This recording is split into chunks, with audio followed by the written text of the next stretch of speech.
The views expressed are solely those of the speaker and not necessarily those of Paltalk.com, AVM software, or its advertisers.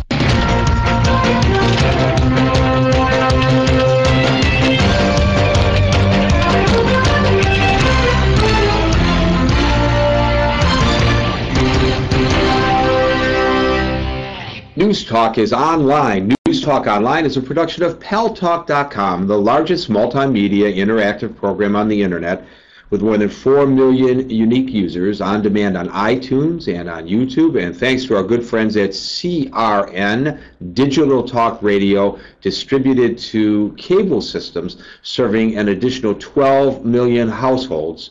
I'm your host, Gary Baumgarten. Well, the big news of the day today, of course, shocking in one respect, but not totally unexpected either.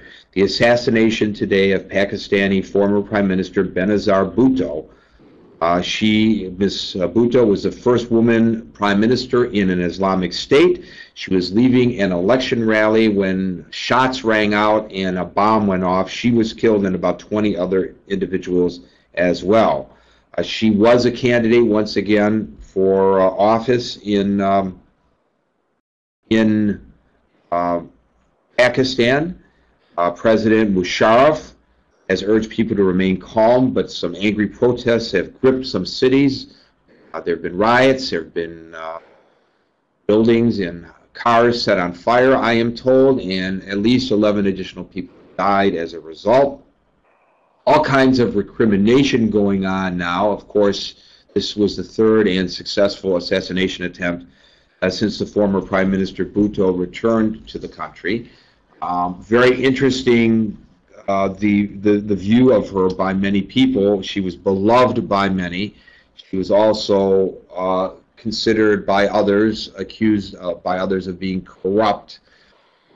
She was believed by many to be a potential leader of the country who would forge even closer ties with the United States and the rest of the West, in particular in the fight against terrorism, given the fact that Al-Qaeda and Taliban straddled the Pakistani-Afghan border. Musharraf, it is believed by most analysts, has been attempting to strike a balance by taking down sufficient numbers of suspected terrorists to satisfy the West, but not so many as to jeopardize his own position.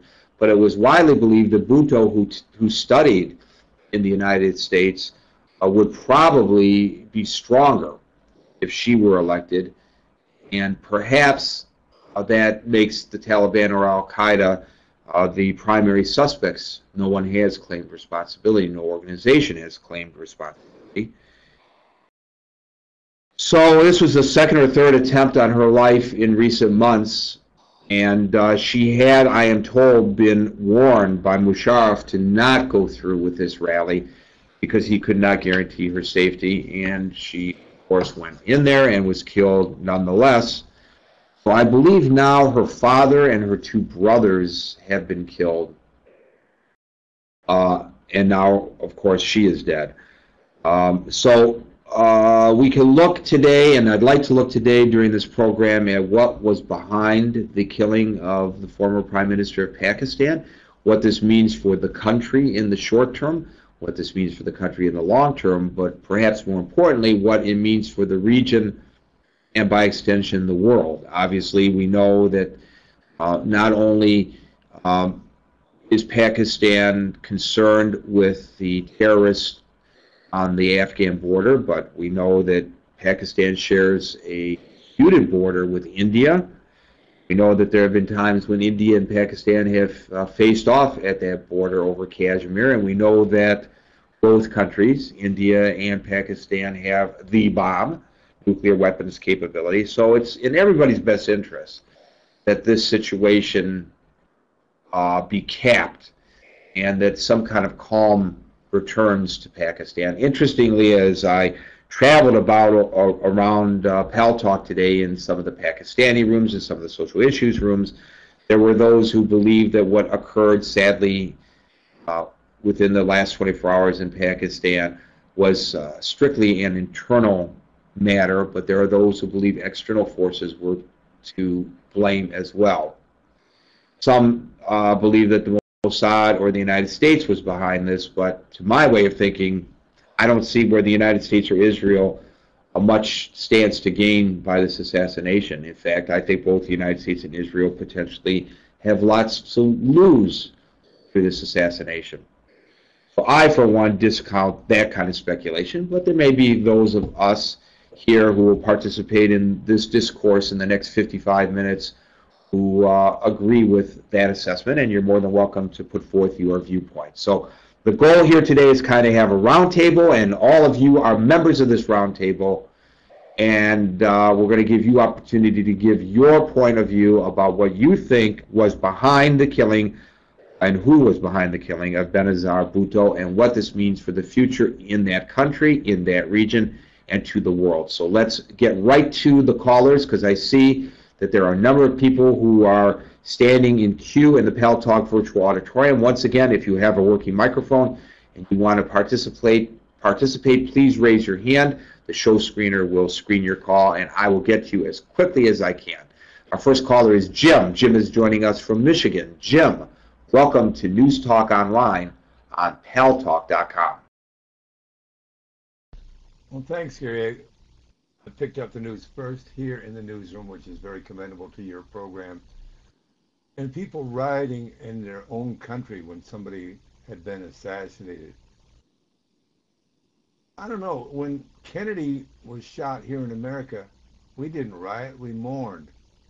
Why is Pakistan that kind of culture, or is there so much disgruntled, uncontrolled government there that that's the only action, which to me is not proper for somebody who was murdered?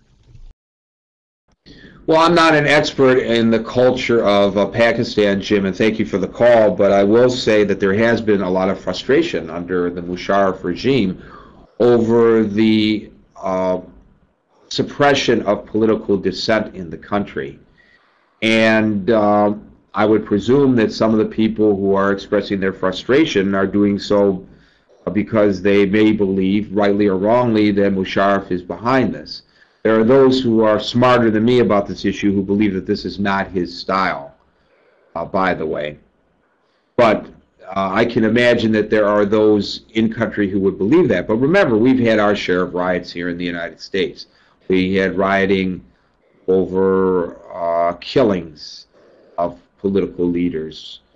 And we have had rioting over economics. And we've had rioting over arrests and beatings of people by the police, and we have had rioting over sports victories in the United States. So I don't think that we should sit back and say all those heathens or those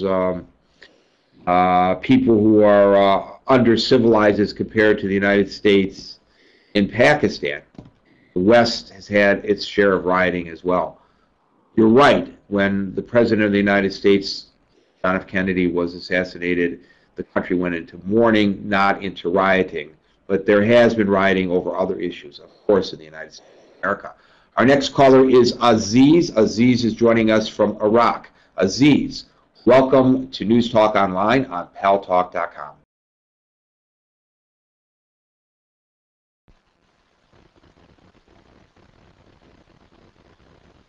And Aziz, we're getting a lot of noise out of your microphone, but we don't hear your voice.